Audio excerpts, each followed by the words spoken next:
हारिस रऊफ का खेलने से फिर इनकार, शान मसूद से हुआ तकरार, क्या है असल सूरत हाल। दूसरे टेस्ट मैच के लिए पाकिस्तान टीम का ऐलान, 3 तब्दीलियां कर दी गईं।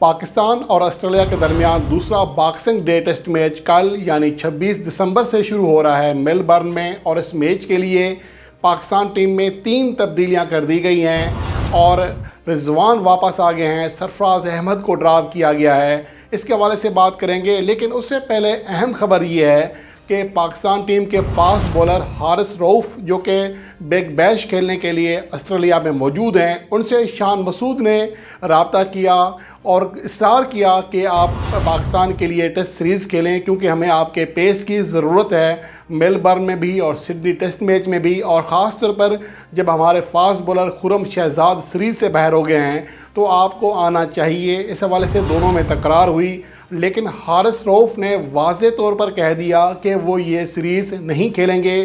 तो ये सूरत हाल बड़ी अजीब व गरीब है। एक तो ये है कि हारिस रऊफ का रवैया भी समझ से बालातर है। बिग बैश खेल रहे हैं, उन्हें एनओसी भी दे दी गई है। उसके साथ साथ उनसे ये भी कहा जा रहा है कि आप टेस्ट सीरीज़ खेलें। हारिस रऊफ का रवैया अपनी जगह, लेकिन दूसरी जानब पाकिस्तान क्रिकेट बोर्ड का या पाकिस्तान की जो मैनेजमेंट का इसरार है कि हारिस रऊफ जो हैं वो टेस्ट फार्मेट खेलें। हालांकि सबके सामने है कि वो एक T20 बॉलर हैं, उनकी वनडे फार्मेट में कारकर्दगी भी बेहतर नहीं है, तो टेस्ट में उन्हें ज़बरदस्ती क्यों लाया जा रहा है, तो ये एक बड़ा सवाल है। एक तो वो फ़र्स्ट क्लास मैचेस नहीं खेलते, तवील अरसा हो गया कि वो 4 रोज़ा कोई मैच नहीं खेले, उन्हें कोई प्रैक्टिस नहीं है। और गुज़श्ता इंटरव्यू में ख़ुद पाकिस्तान की टीम मैनेजमेंट इस बात का एतराफ़ कर चुकी है, जैसा कि उमर गुल ने कहा कि हमारे जो 2 बॉलर थे खुरम शहजाद और उसके अलावा आमिर जमाल, ये कंटिन्यू 4 रोज़ा क्रिकेट खेल रहे थे, इसलिए इस फार्मेट रेड बॉल के रिदम में थे और वो परफॉर्मेंस देने में कामयाब रहे। शाहीन अफरीदी या दीगर जो बॉलर्स हैं वो वाइट बॉल खेल रहे थे, इसलिए उन्हें टेस्ट क्रिकेट में थोड़ा मुश्किल सूरत हाल का सामना है। तो फिर सवाल ये पैदा होता है कि हारिस रऊफ कौन सा हर रोज़ 4 रोज़ा मैच खेल रहे हैं, उन्हें भी तो 2 साल होने लगे हैं कि वो कोई फ़र्स्ट क्लास मैच नहीं खेले, तो उन्हें इस बात पर क्यों बार बार कहा जा रहा है कि आकर टेस्ट फार्मेट खेलें। क्या पाकिस्तान के पास अब बैकअप ख़त्म हो चुका है? तो ये सूरत हाल भी अजीब गरीब है। दूसरी जानब हारिस रऊफ का रवैया भी ज़रा थोड़ा सा अजीब है कि अगर आपको बार बार बुलाया जा रहा है तो आप भी हाँ कर लें, एक इनके कहने पर टेस्ट खेल लें। हो सकता है कि उनकी परफॉर्मेंस अच्छी रहे, क्योंकि जो पेस बॉलर होते हैं ज़ाहिर सी बात है वो कामयाब रहते हैं, और ऑस्ट्रेलिया में तो ख़ास तौर पर जब बाउंस मिलता है, और हारिस रऊफ जैसा पेसर वहाँ पर कामयाब भी हो सकता है। तो दोनों जानब रवैये अजीब हैं। एक तो ज़िद समझ नहीं आती PCB की मैनेजमेंट की, और दूसरी जानब हारिस रऊफ का रवैया भी समझ नहीं आ रहा। तो ये मामला चल रहे हैं पाकिस्तान क्रिकेट के हवाले से। लेकिन अब अहम चीज़ ये है कि दूसरे टेस्ट मैच के लिए पाकिस्तान टीम की प्लेइंग 11 का ऐलान कर दिया गया है। दर हकीकत 12 खिलाड़ियों का ऐलान किया गया है, जिनमें साजिद खान 12वें खिलाड़ी के तौर पर होंगे, और पाकिस्तान टीम में 3 तब्दीलियां की गई हैं। इसके हवाले से जो मैंने तब्दीलियां बताई थी उनमें एक तब्दीली सिर्फ नहीं की गई, बाकी हो गई हैं।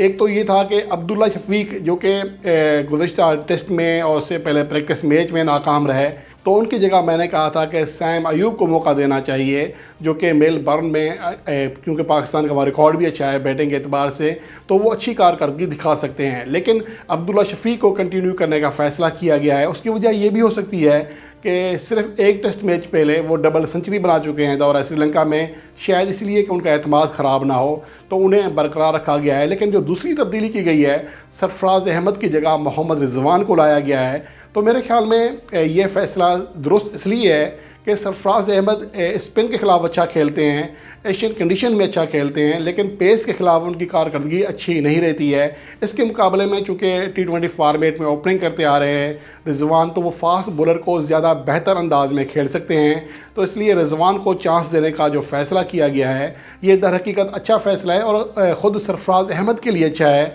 क्योंकि वो कम बैक कर सकेंगे। अगर वो दौरा ऑस्ट्रेलिया में तमाम मैचेस खेलते हैं और हर मैच में जिस तरह वो गुज़श्ता दौरा श्रीलंका में नाकाम हुए और पहले टेस्ट मैच में नाकाम हुए, तो अगर वो उनकी नाकामियों का सिलसिला बढ़ता रहता तो ख़ुद उनका जो एतमाद है वो भी ख़राब हो जाना था, उनके कम बैक होने का जो चांस है वो भी कम हो जाना था।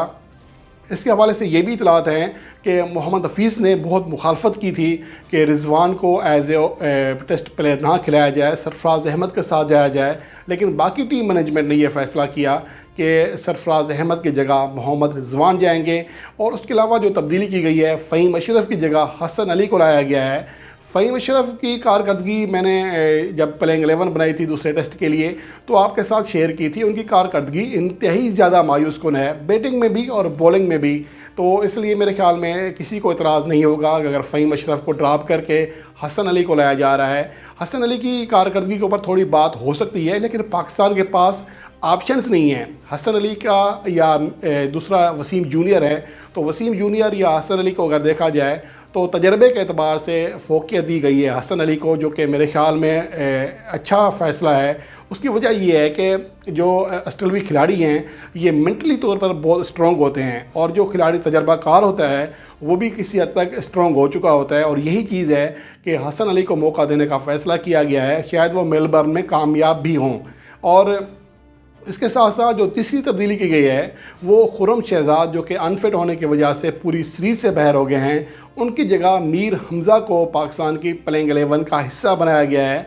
मीर हमज़ा की कारकर्दगी अगर फ़र्स्ट क्लास मैचेस में देखें तो किसी हद तक काबिल एतमाद है, उन पर इत्मीनान का इजहार किया जा सकता है, लेकिन टेस्ट फॉर्मेट में अभी तक उनकी कारकर्दगी अच्छी सामने नहीं आ सकी है। इसलिए उनके पास बड़ा मौका है कि मेलबर्न में वो अच्छी कारकर्दगी दिखाकर टीम में अपने जो एक पूल है पाकिस्तान टीम का 20-22 खिलाड़ियों का, उसमें अपनी जगह स्ट्रॉन्ग कर लें।